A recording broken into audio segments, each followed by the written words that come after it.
Only be Jordan and Emma Sudan. Or down there's no unity. Yes. Because MP Kurano, ya say only or you or see a dear or Cromutam Shada day, and you're fine. No better Kabuma Yedma. Mo, Koya Tisa, Emma Ghana Mampania Bedi, Chalaji, Dr. Mahmoud Bamia, about day. Now, or say I didn't pen for turn or dying fear. So on Babachia, Kotokumanhene, where Dodge. One didn't dodge, I'm going to call him out. O man fana nko dan fie nti o se ade doctor Frimpo man so e pani nti won kasa bonten odi yawo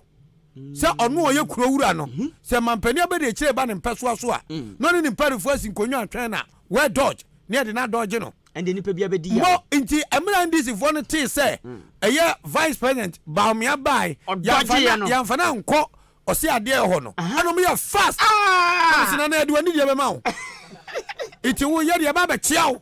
ano mu bodwa tent na me kwaga za mu bodwa tent ase no komni nchire mu ano bo tent nti se ori ase dun katia mu na mpp ndc mpanfo nya o mu kwacha he enti na me nu kwasia odan mp akwasia kwa all can 90% ho ya misre no if you do all these things who is you can say from four months so chita fo ejom beto abama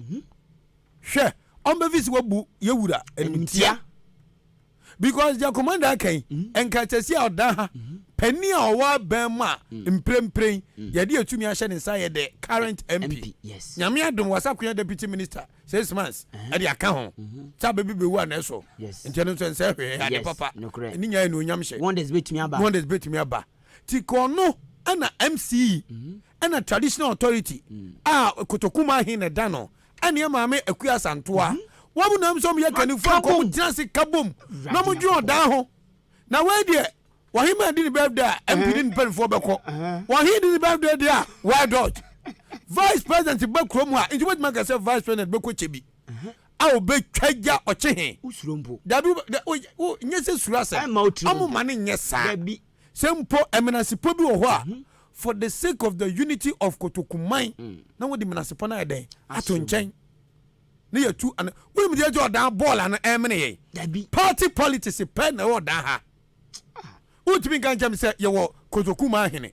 ye wo Kotokumanhene ye wo MP ye wo MC ye wo civil servant omugu assembly ho na ball a emene Kotoku every week bi ameba bia amanfo from kaza Kwame na ball no nka bi ha abu dam na no kwasi ada o chane na wo twede sifia manko akomna ba me dan ko we akwame be via wa mate e tiro san ba yo o be san ba o de battery be gu ya no sei ko yiwa de di kuru muti no wi o ba charge ye so e say na book ya ho say ya de politics na ya de bibia ba ye drip machine no yeso opana machine abadada ne ochiman eni yeso omu no mu ye gangari ese de aso msa e je sale no ochiman ya din na do crash ni say ni me say it is alleged ya be dig ya ga se be dig ya so tiase ya be domu ko no correct drip machine nya MPP dio debi anya NDC dio anya CPP dio aya oman ni dia baby ye adwuma be na eye adwuma oman ni dim abaya so da ye nana do danko akufad ne ba omia ban eye da papa no so yi enyansa da ye eni nti no mo pese obi ade ne stick abetale mo eye de pa na momu no se ko ba se eba na mama party fo na di akire ana che baby anya adwuma ye twema mo anya obi abotom sika dabi ye tie no honorable Lazare kwasi akobeka chance odi botom sika e be abo kwan akozi sen akozi hwebudin se Memphis man from ho anyi kwa wem nyesa me hye nkom ekwa wen kentimi ngu da I'm telling you se Memphis mo anfom ho anyi abo kwan mo be da futom ne de atoba aja Memphis mo de mo hujim nukretudo so ona betwa so yo mo ona betwa so nansen me say se Memphis man mam o ma Jeff contract ba asam me se me nya kada ba bi o be frame bia meba obi an wodi ne botom ska eye bibi oda ha no one david amunya no mudwa no anu na ma mo ho kire mo no munya no mudwa no oman no yekoto aba edi mampanifo se mu medi enim na adodo de ye oman ni nyina de mo nko pribi mfanye den emra na mo de mo ba me se ye de botom ska ben why na wo sika wo Ghana ha won do de beyi ya kwan de ache onye mo enye serious kakra onye kra mo enye serious ekwan da form ekwan ye da form project ba ko eka wo mpa sika ko kom no kusi enye sika ketwa project ba ko eka wo mpa ekwan yi ba pem na ball akra mu ntimi hwe 90% na mo na mo bo dawuro 90% na amanfo na omo benya hoodene e dia bebeto abam ball a mene wom politics inti enipa di nsemo ne mu ntimi ntwoma so enipa to two ball agu rough mu ntimi ntwoma so komuni bisam ko twoma so a mba to ba ye den etiam abuabu dam hede abuabu dam aye uzeda na maame ne ba no o se musa mumani na fom kromo mpanfo nyina wunu mu hu on ebetimi ai possible enya so ebetimi aye mpanfo ngu okromo a omawu ahemfo ngu okromo a omawu ba ye ni ma de fun omo enti wuntimi ka se ebetimi asi we evidence to be kan wa ha asi se abuabu afi aye ensu aye nananam no be sua abuabu kromo ha eno ya abuabu na furuma hu mu ni ani so nyina na ye to kroimu leadership wa na ye to bola sabe janan obi agane na wi a ompe no no akoto atwenim oba bia bu ni nsai ni pad no ni akoto atwene ho na leadership to kroimu ni ye hwe ni free enso so mo ya mamre ma no mo na sabi mpredwa sa wo kra wo da mu jaw na wi a wo ne neda unya na kwan dabi what a cross o frase yada den koy fanka ne na ntrankwa pa konyo ba kwa ma no we need to be serious yenye serious o party politics na ne mo tiasa mo 90% mo de den aban obi ntimi ga se mo obi nwini de dodo de beto ma no ono obedi nkunim dodo de betima to ma ono abaleze na kwasi akwa dodo de betima to ma owura Jones Asante everything is possible but there's a mudwu ni se masa enioma be ne ya amanfo benye mu gidie se ye ne oma panti ye nkoso mfa ye tumi mo na me ka bibi se den na efe pa se ankaboabu kwan se de MP kan de se aban first camp ama na aban sika sample no ade botom sika be no den na efe se nkwa hwa ma ekwan waye before election nye onyanko ba enkanya ne so mu wura fie campaign onyanko ba ya wo fia na efrefro bra ne campaign de oye kuse so opetumi aban campaign na tu David enya kwan ne be so de ato aba o but okay aboabo den no mu janso ato aba no ye gina omodin bo so emodin bo na ne de en ene obi abasese obi so obi wo ne bako police ebia through MP obi wa ne bako immigration through MP obi bako nursing college say you man for factor na no any percent yeah but so obi so baka say kama nyana ma wa ma me banko police na nursing a ebia nka meso me ba na se tiremu nye tini nyina kan ho bi obi be gina so de ato aba which to me no obi gina so de ato aba mini problem e ya depa na momo no kan na hu say ekwan ye no enya MP na nka ye kwan eya ban no na ye kwan yes inti sa ban ye na bota na ye no ye ho hino mo de bebu no no uzo amu ye say MP so mba ba ne ye de no mo bubu ni nyina to wi eya no foforo yes eya hi sem because engineer no be hwe kwan no Eastern region for the ma Eastern regional capital event say Kofodua civil engineers so mo be ye kwan no me event say de ma omo no me first boy from say but he tell me refi me de bet for no aka ho no be ye kwan no na se nyan kwan change na bia dabi na mo pen standard mo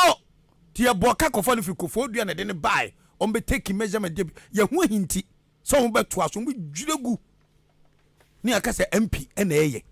so nza akobu akam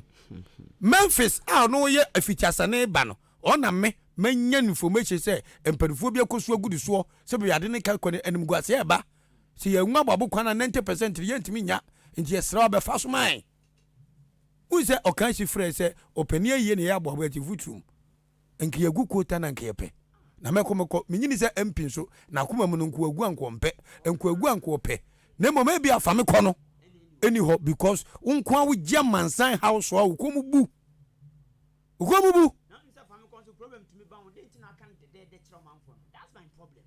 na da no be gya wo hu asem o kan no ono na ye ni target o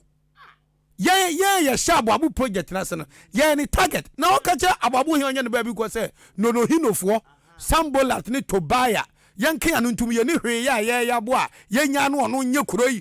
wo nkwa betima ya ababu kuroi wonkwa wutimi nya da na 90% na omani abrom yon campaign no aye wo ka sema se omo ani bre na utu so na mo na busa se efia nkasa te sen omo within their own MPP party no efia nkasa te sen kusu parliament challenge na enfa ballot box enkonko si assembly ho se ye to aba bo di ono bo kwese ko benya assembly ho nkasa onye ni po meka ne kwa chomo ho upa yemfa ballot box enko si akyem da municipal assembly won kwa say civil servant into aba I'm telling you politicians nen kan for omo yemfa assembly for no nyina okay obia mbo omo nto ne yehwe say okay odi yemfa civil servant na aba adwuma for ne yento ne yehwe mako fa drip de aba drip mo de party apparatchikis ena di akire ayetre ni civil servant omo na so mo hwe ne ade ya adwuma no na mo de bibia party for drip party sika ne koto MPP sika ne koto so mo de omo di animu a mo be favoritism kan de o de ma low level accountability no way accountability no way anyway so accountable be yakoma ban se metofu we se bia no wetua o mo ni na o se check sane ma no anyoma ye petty issues within your own MPP muslim 90% go to camp any akwasi kwa camp matima breje camp no matimi de odaba mo ntem dabi bato penanti dia mo ye a branch e fa ni Dennis Obia Jei small boy obe contest musu akodi opani atem musu sebi previous akodi pani atem obi odi pani atem bia meme soso ne soso china panifo atendie enye suban papa but within your party is it the first time obi akasa mo na kwatwi pani e wani day di kan mo party nim ba mo yakwa mo de a branch Dennis Obia Jei mo de ne fa so mo party nim. You try to disgrace the young man. Said the bear. Ultima me contest. Mo blockade no. And mo declare kwasi akwa on a post. Na akwasi akwa ban ye blocko na. Anko bet ma be MP. Di obaka se bia mo fa nto so. Obi apeso kasa adwuma. Haja ne kasama fo afre. Okay, mo va haja nto so no nchechim. So mo blocko Dennis Obia Jei dancer. Amana ntima contest.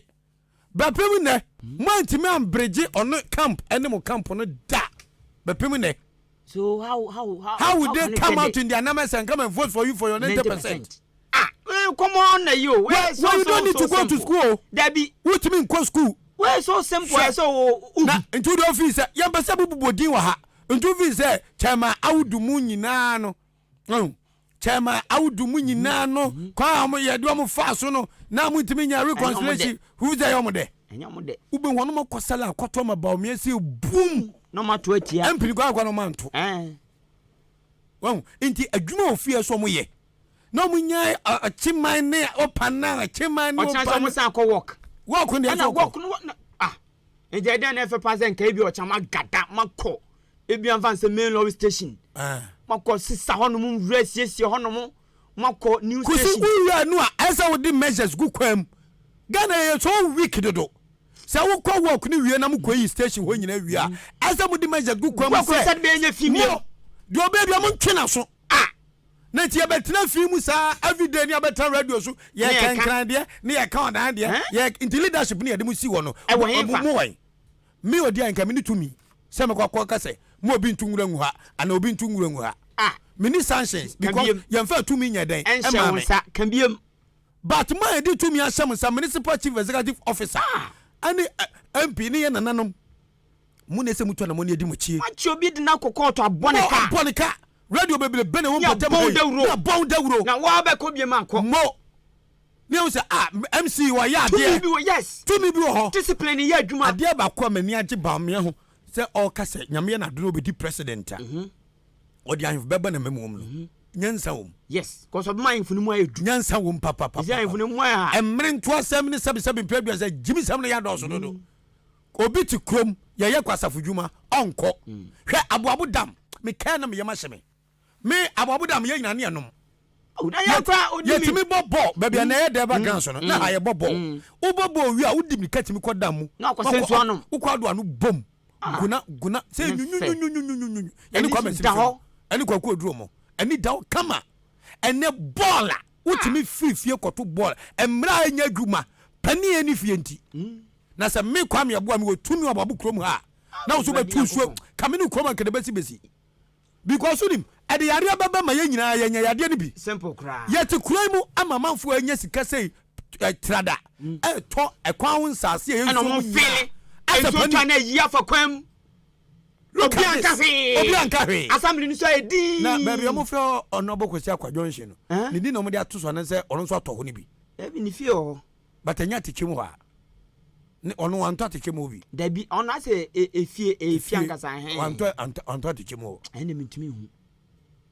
esi research ni ye hu de wom because minimum de anti aye nyina ya din ya dane anumum na adin komu omu the pillars as share from ene enzo ne dan ba bi eda ene dan ne wo soro ka be den simple mo feel ho nyina na municipal assembly ni ntomo ba behwe ana omu ya na Jesus de bi o twem anu sei mumi ha bibi yo pa na ye nyina ya dan ma ya dan ne ahufu a ye ntimi nku anim o se ye nyina ya dan ma dan ne ahufu a ye ntimi nku anim mo ba ye ha bibi ye papa okay enso nto kakra bi pe che kwan mu 2 so what is car ba ultimate magistrate asema kan no kwana aka no me twan tragedy it be businessman bi o so me o ye so me adwuma on na edi se adwuma no odi se adwuma ne say on na efele e ho no mo enti wakwaje permit for this assembly ho na and I don't know and assembly so grant permit no Jesus Christ of Nazareth na babu kroma nti pani so di kroma ababu krono e da won sa keka na pani bia di krom ha na oh no as ye nyina sabin producer ye bo krona bro me ka ho bi because anyuma bi wo ho a e di asem kase beba daache won ya ukokro bi a obabi a ye jai se baby ti se asu aboabu afia dam ye ni se etimi yibu so enti na mpanifo abesi nkode no mu ye nyansafo tetefo de no mu nyansa ye se ekide no kwanie mu fa mbone ncham ye jimi angasa eboye ho papa tetefo no kura hu se aboabu afia ye ma na eyiri a esi ma ne baby oba kotai na ensuo ye ka se ensuo home a ye se eta ho a na fe no ahwe lupo ntokuntokura ebe no no mako yes ebi fa bridge na se na besi akobo sukusuku enso bu o enobe hin kwa very sukusuku una mama tu suku e dey do ni din se this is achima babu for you edin nkwa ye kachi thank you kade na fe pan se sukusuku nsu river sukusuku ajawa ye betumi hype a o kwa mi ko ye sukusuku enu nkwa betumi ama babu kreska na ma kwa fragmani afam ko enobe hin fom da bia inte fa bridge na se fa papa mu ni ho a na enam service wa na akobo sukusuku na sukusuku so adalting da ma asuo it is happening mantida sababola lokwane so no enso yida eden afa so baby aboabo afia awulizi so ne betai na eno ani brem eno nom kɔ kakaka no ene ye fere ho no ti sabaabo afia ni jiga no yira enso ni option bia se beba lokwane so bebu afa so enti pani okroma o kan am so wadi atem we pani okroma pani fu e di kwa so me so mo a aboabo eden ho enhye odanse enhye odanse nana na matia nkonwa omu hu se bibi se we de nye tokrom baabi ani lol kwa ho lol kwa ho yen ka se mo bi nsifie mo bi mi adwuma no we will never do that but at least ade a wo ye a e wo bad implication e wo the next generation no sabin preduasa e se odwen hu mienu e se mo de message gu kwam now I'm so disappointed in the leadership because leadership for important na adani political leadership too much politics nkwa the blues njan ye empanifo say ti odi akire osua de odi kan nante ya ba se ya ba aboabo park no muka blues asem na me chipu ewuram ye ba no ne pese ye twe park no e de ba bia esi omo feel no ne anya enough space because na ye twe akotop no e da babofo no mrante ne say ho na ombe pipe form e de pipes bi e hye no ti ye ka se de ko ho a e bi ba ko ka ye dua asase na e ba ko ka pipe no to mo ye famra da mo si no ho nyina enkrofo dia ye ya ma oman no tu se park na ye ketua bi ye anya the normal size no enya ne ye ja yo because of the information they told because the cost wa o se be ka pipe no ye nso pese ba be sa ban dwapade ene ese ne mo fampi mo enso ne ya ton ho ma ye fele nso be yiwa look at this we yawie ababu kenekere yawie dabi odom saka innovation yawie ni yawie dabi sanwoma we amanfo ehwe etie anu be gyan so da kwa koto aba na the officer say sabi ne ka say we mu de wa mu do NDC na ekọ wa mu do MPP ne atwam hwe wo ya huru usmani so it is 90% campaign om yende om nyina mo ho wa mo nyina mo pa because drip machine say mimi kro ma babo amanfo fra me pa say Kwame drip machine no ye hu okrom ha wo e kosa che e wo say by now machine ye adwuma day in day out customer akesua so ma ko gadam which is very good yes e ade pa no mo ye no ane so ma border so mo quarters wa sede community 6 one mo so mo yeah na info de di akiri minim ko fu di eche oyiwa mom di eche mum ni eche se mo na kama bodwa e bia we mu ni di machine si anim mo de number bia tudwa oh na aye flexible no man for na feel say yes machine machine oh no man feel say machine aban to man yen machine ka so de aban to man machine yes ayi anwa ka mieru ka ho yes mun take inventory ni ehudi ye wom mun take inventory yes your friends say computer de levels na so bi kan ho so bi kan ho ti we de aban na do dan kwakufo ne ba mia machine we de nyanyansa mo de ade we de de bia mbo aban na ba oh ande ade papa machine we anamu to we de mo papa nanso eba mo munyi party 7 film mo oda say we can pay o compenso bebre so a the kind of unity e wo political parties e bi ni oda ha e bi ni oda ha one man show eno a mekohia pani bi for da eno se Kwame na ne no oda no ase ye kura na ye nsem obi ne pese ebo akwa ye nkwa ye mfemfa so because muko ye kone dia so tutufu ma ye politics me so me businessman me dey na mekokoboa na me sani opani nko hu na nanom na ne omonka we dey eburo me so eburo me so because what your mem na politically obi onu bedi MP oni former MP omontem ngo omunyanso obi awachitafo omunyina obi awachitafo onobu akwese kwa owachitafo se dewa onobu ayi ulakotu owachitafo se dewa vice president aba omaimu kotokumanhene yentima amfana nkwankwachia no na edi ya ontimi nka na bonten makama no odi ya papa na ontimi nka na bonten makama no mo yedi Mumfa unity emra omo sabi omo ye peeved bibi how am asio makoma na omo atwe kwada so omo muodam ye wosikafo twotwowuro eno na me ne young man bi ofroda enam nkan ena me kwakire no osikani bi ofri da ha na apartment a ewo sikani pa osi enye no kura wo ofri da ha bi am hwe wo ofroda ku ya me fe no mo what the voice baby a edan ni si no osikafo twotwowuro pa na nya edan se sa ayi 3 bedroom self contained yes I know who's a dining yes I ofro dan psi oko school odan ha ababako abaye me ofa kofi ani week abaye ni bi yes with this carton brother ofro dan wo mu nyina kwa akote bisansa dentia because there is no unity oba ebe paint to black then FSS to say penny awokin then pan chese o ya start police project beboan njo mo na person chese say ka say ye see police na yakoka che J Bani yakoka che Memphis yakoka che Ades some meboa yo United Fronta omo meboa papa but this is the situation ama is on pe commander and this is the situation ama for to say commander any MP na kwa den eba this is the situation ama for say MP so am very dey ama Omanhene to Omanhene dwalai this is the situation among for say MP ni ohima ne bogo so atafre ti di ohima be kan wotie wontie o man na sensem wo nyina okrom me na nka metimi akache kwasi akwa me nka me fanu kokoma kachire kofo ndi na chi nyina ni mo nka nchire ne da but okọ grand so ensem obetini obu ona ni mu fari enti ontimi nka nsi kwasi akwa ni so ofa de koso ofom ni o enye me metimi aka ni pain wo radio so say certain group of people no man hinam no ye kwoto abene mo betu otie kwasi akwa. But meanwhile, some of them, almost a vigorous campaign, Eddie Makwasiako, Wobano. Yes. But a nay and Chakaka, one to me, my bomb, Yanko Channel, Omufu Funu, but the Penny Penny would do Matimante. Penny Omabonti, Mamma Kanta. Ajaya, Suda Formono, and your Becca, Tunya, said perform a Suda form no more campaign. Omno Neko, but no more leaking information. I say, oh, you would a patron, none was me see ready.